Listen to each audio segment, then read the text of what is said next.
Iluminismo, o movimento intelectual e cultural que se difundiu pela Europa durante o século XVIII, que procurava instruir o homem tirando-o da ignorância, iluminando-o com a luz da razão. Este movimento defendia a ideia de progresso, liberdade, tolerância e racionalidade. Ficou também conhecido pelo movimento das luzes, ou século das luzes. Bom, nós vamos começar mais uma aula hoje, e agora eu vou falar sobre o antigo regime lá na Europa, e vai dar resultado o iluminismo. Muito bem. Os historiadores chamam de antigo regime as instituições políticas e sociais dominantes, em grande parte das potências europeias, durante a Idade Moderna. Ou seja, a monarquia absolutista do direito divino, a sociedade era dividida em ordens ou estados. A monarquia absolutista do direito divino baseava-se no princípio de que o monarca era representante de Deus na terra, por isso a autoridade era absoluta, ilimitada. Luís XIV, rei da França, foi o modelo desse monarca absolutista. Ele mandou construir o Palácio de Versalhes para ostentar o luxo da corte. Isso aí foi imitado por muitos outros reis absolutistas europeus. Os sucessores dele, Luís XV, Luís XVI, mantiveram a mesma forma de governo, com gastos excessivos, e isso foi acabando levar a uma grave crise financeira no final do século XVIII para a França. Bom, a sociedade do antigo regime dividia-se em ordens privilegiadas, nobreza e clero, e não privilegiados, burguesia e povo. Essa classe privilegiada era a minoria da população.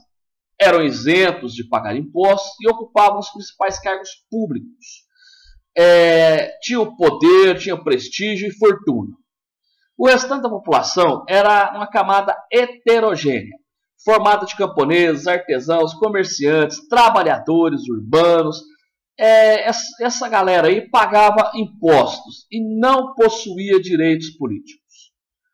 O rei interferia na economia do país, controlava os preços, estabelecia regras para comércio e a produção de mercadorias. Essa política econômica era conhecida como intervencionista. Ele intervia, e mais conhecido também como mercantilismo. O principal objetivo era fortalecer e enriquecer o Estado. Para isso, os valores de exportação tinham que superar as importações, ou seja, uma balança comercial favorável.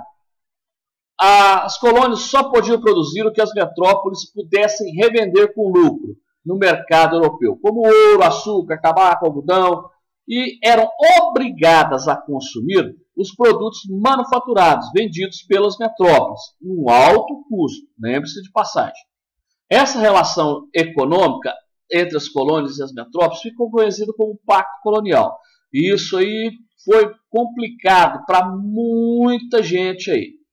Uma das nações que mais queriam acabar com isso aí é a Grã-Bretanha. Ela teve um pouquinho diferente da sua história, porque apesar de ter adotado essa economia mercantilista, ela possuía colônias na América do Norte, que forneciam matérias-primas, mas essa monarquia não era muito absolutista. Era constitucional e parlamentar. A única na Europa, diga-se passagem. A burguesia britânica vivia legislando por meio de parlamentos. Ela sempre tomou medidas que incentivaram o crescimento econômico do país. E isso fez com que ela se tornasse uma das potências da época lá na Europa.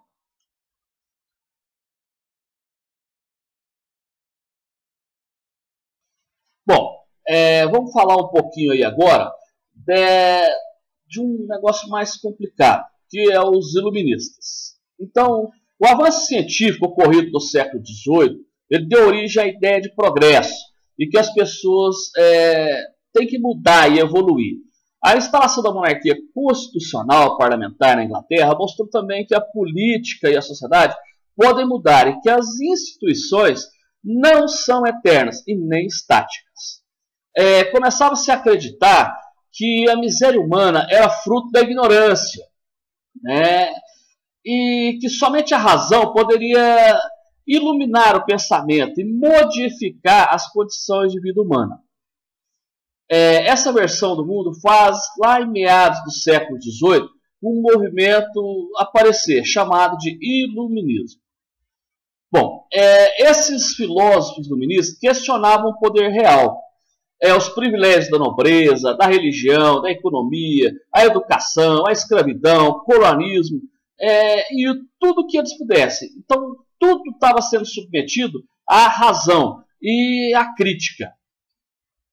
Um dos pensadores, o John Locke, na Declaração dos Direitos, surgidos lá na Inglaterra no século XVII, exerceu grande influência sobre os iluministas. Ele inspirou as concepções da política contrária ao absolutismo, o liberalismo que defendia a liberdade do indivíduo. Na política do liberalismo, significava a limitação do poder do governante por uma constituição, por um parlamento. Na economia do liberalismo, era contrária às restrições mercantilistas, como, por exemplo, os monopólios e a intervenção do governo na vida econômica. Os iluministas contestaram a sociedade estamental. Para eles, a desigualdade era provocada pelos próprios homens e não pelo desejo de Deus, como afirmava a Igreja Católica, que foi uma das coisas que mais fez com que ela se enriquecesse. Assim como existiam leis para regulamentar os fenômenos da natureza, tinha que haver também leis para regulamentar as relações entre os homens. E essas leis naturais seriam a igualdade, liberdade de expressão, tolerância religiosa e defesa de propriedade, que é uma das coisas mais sérias aí desse período. Bom, a maioria dos filósofos iluministas era francesa. Expuseram suas reflexões em banquetes de salões, de nobres, cafés, jornais, livros, cartas, e enviavam tudo isso para pensadores, monarcas de outros países. Eram principalmente de Paris, e as suas ideias se difundiram por toda a Europa. Uma grande síntese do pensamento iluminista é o conhecimento urbano, e na época se encontrava nas enciclopédias. Daí surgiu os enciclopedistas. A maioria dessas pessoas aí, podemos citar aí D'Alembert e Diderot. Eles publicaram lá em 1751 e 1772 uma obra que contou com a colaboração de quase 60 pensadores, entre eles Montesquieu, Voltaire, Quesnay e Tourneau. Bom, sobre essa questão do iluminismo, o que a gente pode lembrar mais sério disso aí? Que é a questão do filósofo lá, Voltaire. Ele foi defensor da liberdade do pensamento e da tolerância, com seu estilo irônico e vibrante. Ele criticou a monarquia absolutista e a questão do direito divino. Criticou também a Igreja Católica e o clero, e a intolerância religiosa e o fanatismo. Ele defendia uma monarquia que respeitasse as liberdades dos indivíduos e governasse de acordo com o soberano esclarecido, com as filosofias que estavam imperando, que é a filosofia das luzes. O nobre Montesquieu, ele defendeu na obra sua lá, O Espírito das Leis, a ideia de que as nações devem ser governadas por leis e não pela vontade dos soberanos. Ele era a favor de uma monarquia constitucional e que o governo estaria dividido em 3 poderes: o legislativo, o executivo e o judiciário. Com isso, os abusos dos governantes seriam evitados e as liberdades individuais protegidas. Os membros dos 3 poderes deveriam ser eleitos pelo voto censitário.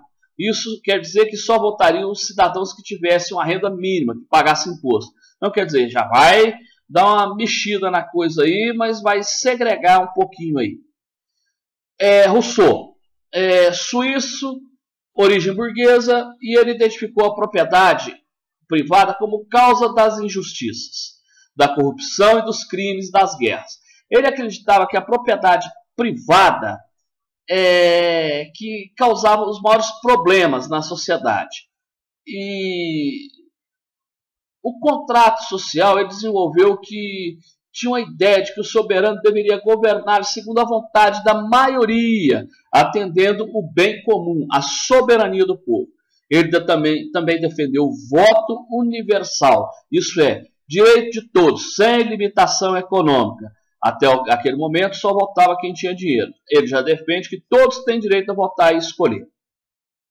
Alguns pensadores iluministas refletiam sobre a ideia econômica das nações. Na França nasceu uma nova doutrina econômica, a fisiocracia, que criticava a intervenção do Estado na economia, defendiam a agricultura como única atividade verdadeiramente produtiva.